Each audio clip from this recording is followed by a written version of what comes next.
Atteint mon pic de forme très vite. Je l'ai conservé et d'un seul coup, Ah ouais, là, la capacité n'est pas à 100% des valeurs non, théoriques. voilà. Pas de raison que la capacité musicale forcée, elle soit inférieure à 100%. Oui, certainement que sur une VO2 qui devrait être autour de 70, et là on est plutôt autour de 55 et ça plafonne.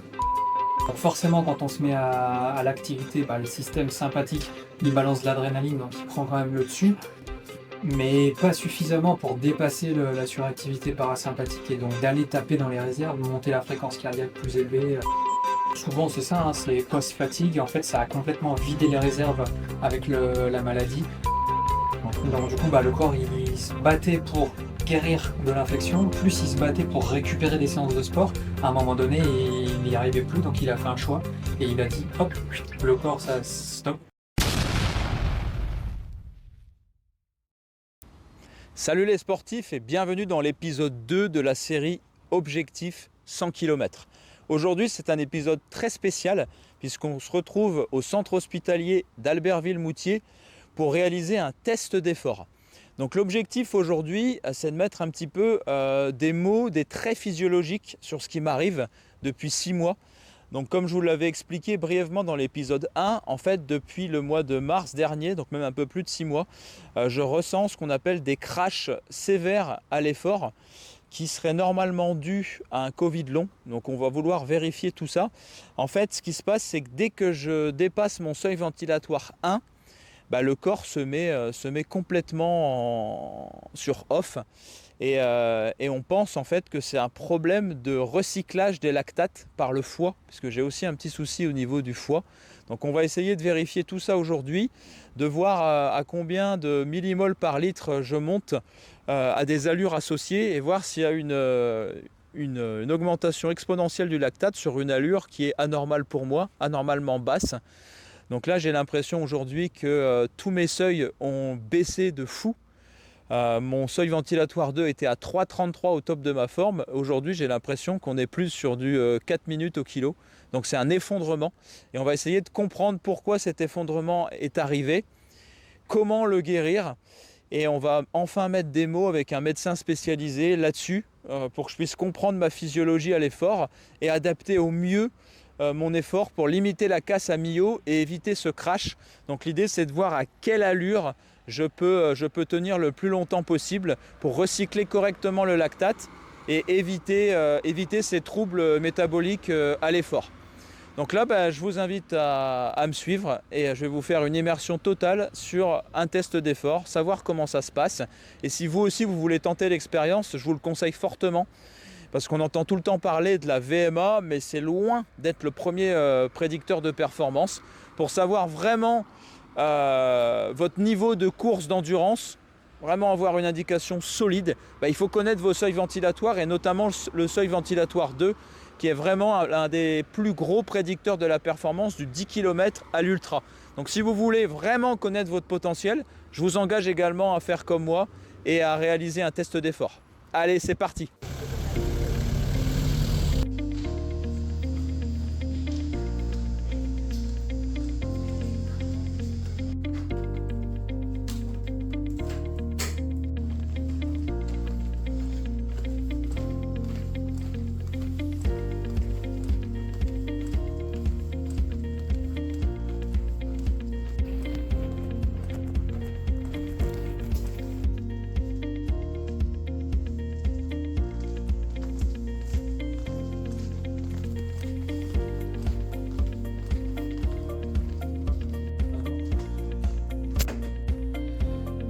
Pas de gros antécédents particuliers. Non. Ok.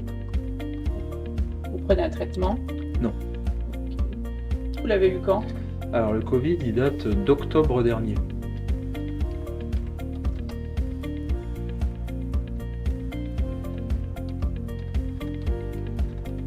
C'était exactement, ça devait être tout Ok. début octobre. D'accord. Donc c'est course à pied, Oui. trail? Course à pied, spécialisation sur route, mais je fais du trail aussi. Ouais. Ok. Donc avec perte que vous avez marqué au niveau des symptômes. Ouais, perte de puissance. Ouais, en fait, c'est multiple. Hein. Donc, c'était une fatigue chronique permanente. Et ensuite, une incapacité, une intolérance à l'intensité de l'effort. C'est-à-dire que mes performances se sont littéralement écroulées. Quand je passe le premier seuil, Ouais. j'ai l'impression que tout s'effondre, en fait. Ok. Et là, je me réentraîne, ça va un petit peu mieux. J'ai repris un petit peu l'entraînement, mais je dépasse pas le seuil 1. Ça y est. Ok. Sinon... Après avoir répondu à un petit questionnaire sur mon état de santé, il était temps de m'équiper. Tout d'abord, petit rasage pour pouvoir positionner correctement les différents électrodes. Donc en fait, ces électrodes vont permettre de capter très précisément la fréquence cardiaque pendant l'effort et pouvoir s'assurer que le fonctionnement cardiaque est correct et qu'il n'y a pas d'anomalie à l'effort. Ensuite, on est venu me positionner un petit t-shirt en maille qu'on a créé spécialement pour le test. L'objectif était de rendre complètement fixes les différents électrodes afin qu'ils ne glissent pas, qu'ils ne se décollent pas et que les valeurs restent fiables et performantes durant l'ensemble du test. Parce qu'en effet, à haute intensité, on transpire beaucoup et le risque de décollement des électrodes est très élevé. Et pour finir, on a pris ma tension qui était assez élevée ce jour-là. J'étais à plus de 14, tout simplement parce que je pense qu'inconsciemment j'étais un petit peu stressé avant d'effectuer le test. Elle a donc repris un peu plusieurs fois ma tension pour s'assurer que tout était en ordre. Mais visiblement, c'était normal. Une fois opérationnel et équipé, je me suis rendu dans la pièce dédiée au test à l'effort, cette fois-ci pour passer un électrocardiogramme au repos, afin de s'assurer qu'il n'y a encore une fois pas d'anomalie cardiaque, mais cette fois-ci au repos, afin de débuter le test en toute sécurité. Et juste avant de monter sur le tapis, je réalise un test de spirométrie. L'objectif est de mesurer efficacement ma capacité pulmonaire en phase d'inspiration et d'expiration afin de calculer précisément le volume d'air que je suis capable de capter au niveau des poumons. En effet, j'ai beaucoup souffert au niveau pulmonaire pendant le Covid. Il était donc très important de s'assurer que tout était en ordre, surtout que la dernière fois que j'avais réalisé ce test, les valeurs n'étaient pas bonnes. Donc, vous allez prendre cette langue dans votre bouche, vous collez bien les lèvres comme votre petite fuite, peut-être pinceler. La langue, vous ne la mettez pas dans le cou. Vous allez respirer normalement, après je vais vous demander de vider le souffle, de vider vos poumons, donc vous soufflez. Quand vous pouvez plus souffler, vous gonflez à fond d'un coup et vous soufflez le plus fort possible. Et vous revidez vos poumons et on replace. Okay. On fait 3 tests, c'est uniquement.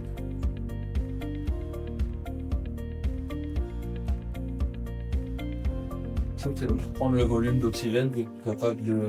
C'est pour voir les volumes pulmonaires. Ouais.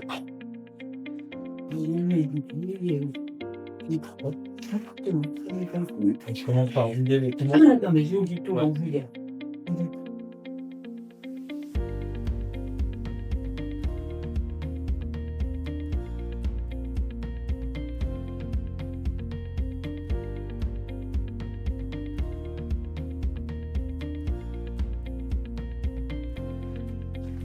et vous prenez l'angle dans votre bouche et vous respirez le minimum comme ça. Ça va finir. Là, vous respirez tranquillement. Là, après, vous allez souffler et vider vos poumons. Allez, on soufflez doucement. Soufflez. Encore. Gonflez à fond. Et soulevez-vous. Allez, encore. Regonflez à fond. Attends. Okay. Bon. Une fois la spirométrie effectuée, il était temps pour moi de commencer le test. C'est parti. On va faire une cinétique lactique là, en voyant tous les paliers un petit peu. Bah, déjà, s'il monte correctement, il est à combien là au repos 1,4. C'est déjà un peu élevé. Pas des valeurs de repos oui, mais si on s'entraîne mais qu'on récupère bien, la lactate, il y a une surface. Et après, c'est pareil, il y a d'autres paramètres. Juste avant de débuter le test, on a pris mes valeurs en lactate au repos et le médecin s'était aperçu qu'elles étaient anormalement élevées. Ça ne devrait pas être le cas pour un sportif comme moi au repos. Part à 4 km/h, ça augmente d'un km/h toutes les 30 secondes. Donc vraiment, pour s'échauffer là, pendant 3 minutes en marchant de plus en plus vite ou en trottinant jusqu'à 7 km/h. Et après, on fait des paliers de 2 minutes, 1 km/h toutes les 2 minutes. À 7, 8, 9, 10, 11, 12, 13, on verra jusqu'à combien. Donc ça peut être un peu long. Avec prise de lactate, du coup, toutes les 2 minutes jusqu'à dépasser le deuxième seuil. Et après, on pousse au max pour essayer d'aller explorer au max sur la chimie cardiaque. Au-delà de 17, dans mon avis, vous allez voir après le truc là normal. Et ben, on verra. Et puis voilà, à la fin, quand ça va vraiment être mieux, la cadence, vous pouvez prendre les barres, cliquer dans le reposer, on 2 minutes de récup active en marchant. Et puis après 2 minutes pour récup où on arrête complètement pour un peu tout redescendre. Et on va voir la lactate tout de suite après, du coup. 2 minutes après les 2 minutes après, pour rien, c'est censé descendre un tout petit peu ou ça reste? Non, parce que 2 minutes après, on sera au pic. Ouais, c'est ça. Ouais, c'est vraiment décalé de 2 minutes à peu près. Donc on a 2 minutes, on sera au pic, comme si on s'arrêtait tout de suite après l'effort.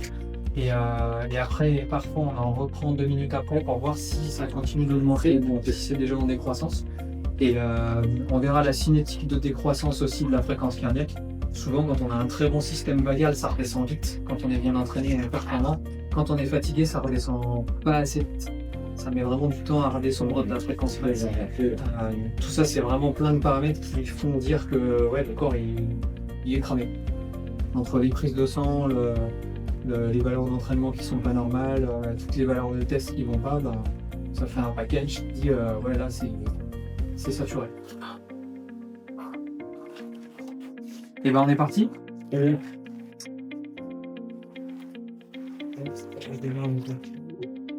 Allez, c'est parti pour le début du test. Donc on commence tranquillement sur une marche vraiment très très lente, histoire de mettre le corps en mouvement. Donc là on peut même pas trottiner, l'objectif est de marcher tranquillement pour déjà constater un petit peu la fréquence cardiaque au repos et puis en activité douce. On attend la fin le deuxième cycle, normalement il n'y a pas de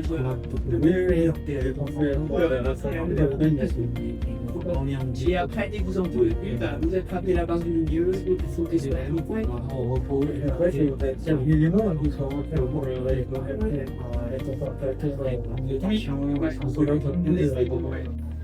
Allez, c'est parti pour les premières foulées sur ce tapis. Donc là, je prends un petit peu mes marques. J'avoue que je suis un petit peu stressé, il fait chaud. On a l'impression d'avoir du mal à respirer avec le masque, donc c'est pas toujours évident. Et puis vous allez voir qu'on va me piquer le doigt pendant tout le test pour prendre mes lactates, et du coup ça perturbe un peu la foulée, c'est pas évident.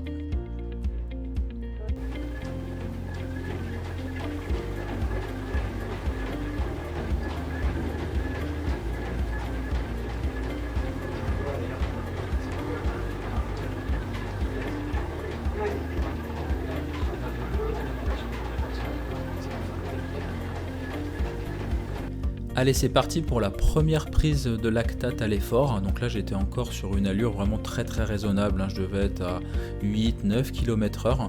Donc là, l'objectif, c'est de voir comment se comporte le lactate. Est-ce qu'il est fixe? Donc là, pour le coup, pour moi, il était à 1.4, 1.5. Il n'a pas trop bougé, heureusement, à cette allure. Donc là, on peut voir un petit peu sur l'écran en bas, ce sont mes courbes de fréquence cardiaque. Donc il s'assure que tout est bien linéaire, tout est bien stable. Alors pour le moment, rien à déplorer. J'étais vraiment encore sur une endurance fondamentale pure, hein. J'étais même plutôt dans une zone de récupération active où là j'étais à 130 BPM. Mais normalement à cette allure, moi je suis plutôt à 115, 120 BPM. Donc c'était déjà encore un petit peu élevé, hein, dès le départ. Bon, bah ouais. Ah ouais, donc. Sur le lactate. Oui, C'est la prise de oui, lactate. oui. On n'y est pas au niveau respiratoire. Le Par contre, sur le lactate, on est censé être au premier seuil à 2, à peu près autour de 2, et là on est à 2. deuxième feuille, c'est 4 millimètres, c'est ça? Non, c'est 2. Le premier seuil, Le deuxième. ouais, c'est autour de 4. Ouais. C'est 2 de 4. Oui, donc là, je suis presque à SV1. Ah ouais. SV1 au niveau lactate. Et là, il y a un gros problème maintenant. Bah, c'est que oui, les muscles répondent pas trop.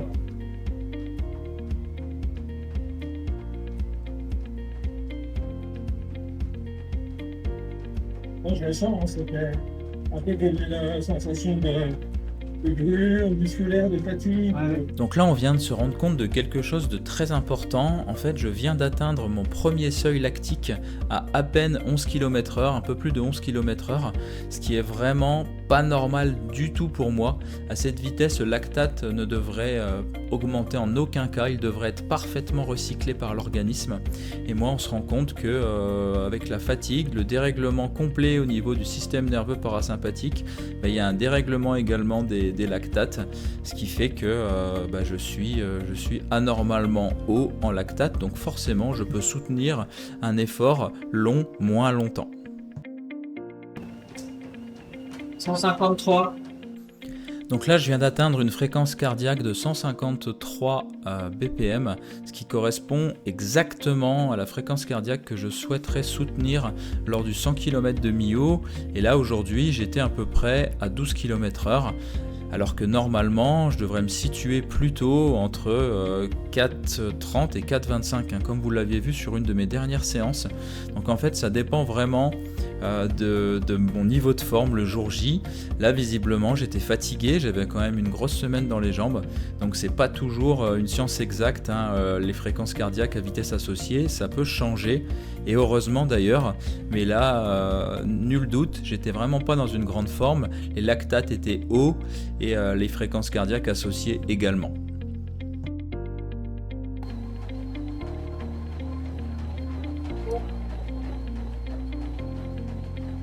Allez, très bien.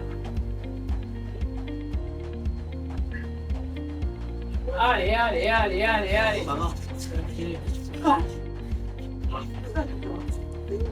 Allez, c'est bien. Allez, allez, allez, allez, allez. 18 km/h et 184 de fréquence. Allez. Allez, allez, allez, allez. Allez, la fin du test est proche, je suis maintenant à une vitesse de 18 km/h, j'ai largement explosé mon seuil 2 et normalement c'est tout juste mon allure 5 et là je suis vraiment au rupteur. Allez, allez, allez, allez, allez. Allez, courage. Allez, allez, allez. Allez. Allez. À ce moment-là, pour moi, l'objectif est clair, aller chercher les 19 km/h. Allez, allez, allez, Allez, allez, allez. Encore une minute à faillir. Allez, allez, allez. allez. Allez, allez, allez, allez. Allez, vous allez y arriver. Allez, allez, allez, allez, allez, allez. À ce moment précis, je donne tout et je m'arrache jusqu'au bout, mais c'est très dur.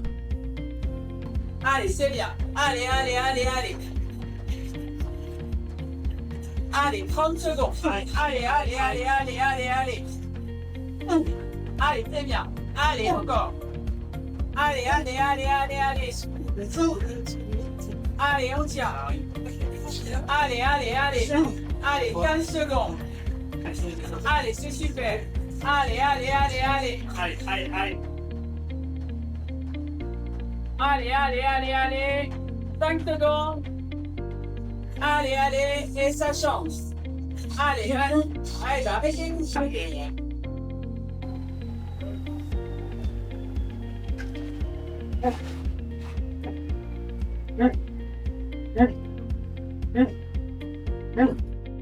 Allez.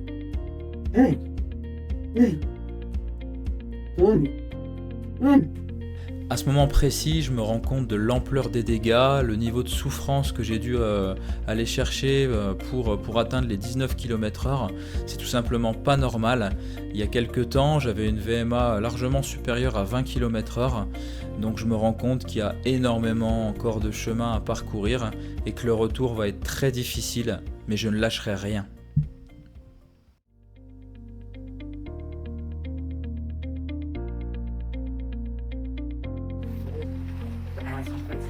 Il n'y a pas de détaillé. Tu fais des problèmes quand même. Non, j'allais monter à moitié là. Moi, je pense que c'est une minute et demie, pas plus. 18 et Je demi, pensais qu'il fallait te dire jusqu'à 2 minutes de frein. De toute façon, non, le palier est validé au bout d'une minute, sur les 2 minutes. Mais là, j'allais couper, j'allais mettre un demi-kilomètre. De toute façon, là, ça plafonne depuis un 1 moment. minute 30, j'ai fait l'échec.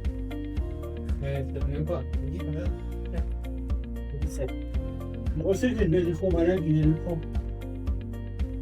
Et de toute façon, là, tout plafonne depuis un moment. Hein. La fréquence cardiaque, elle ne monte plus, la VO2 elle monte plus, c'est au taquet. Ouais, j'ai dit. Donc, on a vu ce qu'on avait à voir, du coup. Ouais, bah puis c'est pas très haut, hein, 184 de fréquence, ça devrait monter plus haut. On était à 196. Ouais, et puis la VO2 c'est pareil, hein, 53, 54 au max, là c'est très en dessous des valeurs. On est là. Je me souviens de arrêter une fois à 65. Bah j'allais dire, théoriquement avec les allures que t'annonces, ça devrait être entre 65 et 70 de VO2, c'est sûr. Donc là, ouais, c'est bien en dessous de ce que ça devrait, ouais. Puis alors la cinétique lactique, ça part dans tous les sens. Et bien, c'est le monde qui vient sur Ouais. Moi, je peux donner à des sensations, ça fait un peu. Bah ouais. Donc là, comme vous pouvez le voir, hein, lors de la conversation avec le médecin, on se rend compte que toutes les variables physiologiques sont déréglées. Ça peut être de combien ça veut dire, hein? Ça veut dire. Attends, je vais regarder. Ça, c'est un seuil à peu près avant les 17, déjà, il pas quelques règles.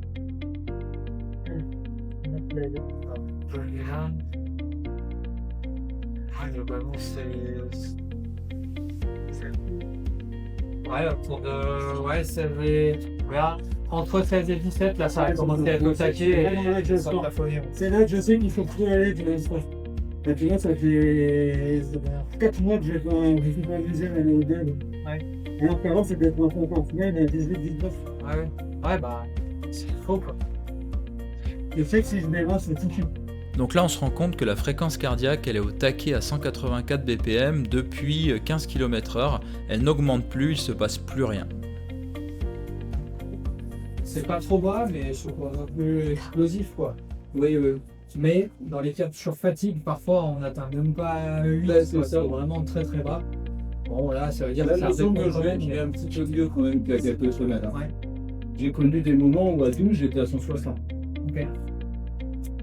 Mais bon, ouais, il y a quand même une grosse réactivité. Ah ouais, la montre, là, elle a perdu. Elle était à 80 euros, elle est perdu. Je suis passé de 2h38 à 3h14 en prédiction en marathon. Ouais. Voilà, puis il y a une grosse suractivité du parasympathique. Parce que là, sur l'arrêt, on passe en 4 minutes, 184 au max, du coup, à là, 115 quoi. En 4 minutes, ça descend hyper vite. Oui, j'ai l'impression par contre que ça descend plus vite. Ouais, plus vite qu'avant. Ouais, parce qu'il y a une En fait, j'ai l'impression de que parasympathique. bien quand j'ai fini, dire tiens, je suis bien récupéré. Et quand j'ai de l'intensité, je me dis non, c'est pas comme d'habitude.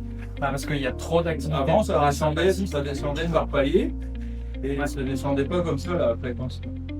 Puis il y a peut-être plus tendance à faire un peu des malaises si tu t'arrêtes direct après une intense et que tu t'actives. À mon avis, ça doit partir quoi, parce que ça descend vraiment vite.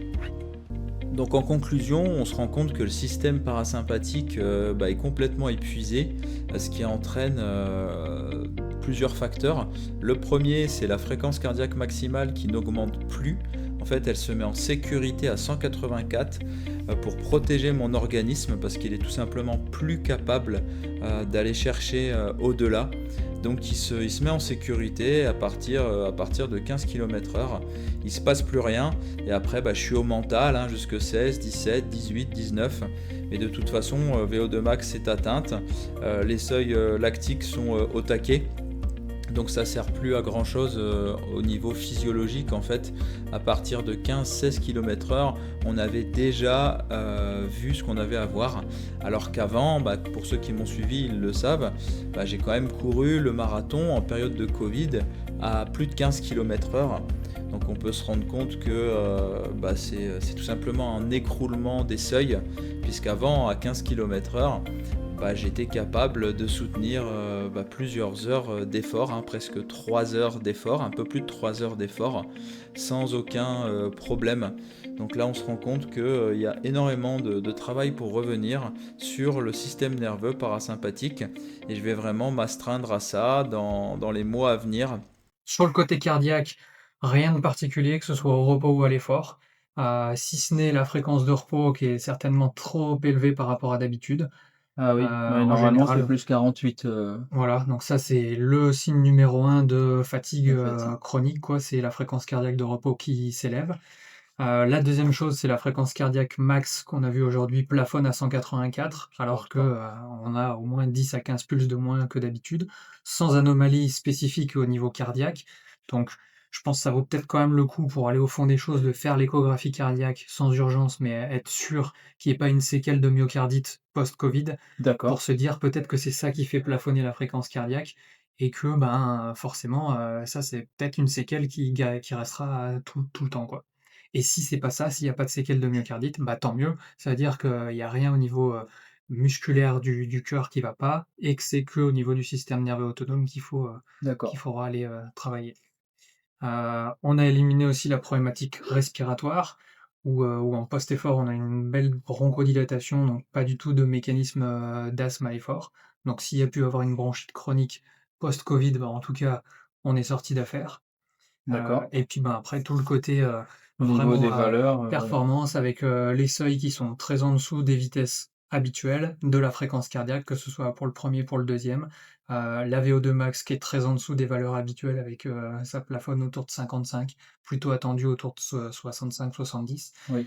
Donc vraiment un gros impact, sans avoir d'explication maintenant vraiment post-Covid ou médical, quoi, mais vraiment un gros Ouais, au moins la preuve est tombée un qu'il y gros a burn-out bien. du corps et Ouais. une grosse surcharge.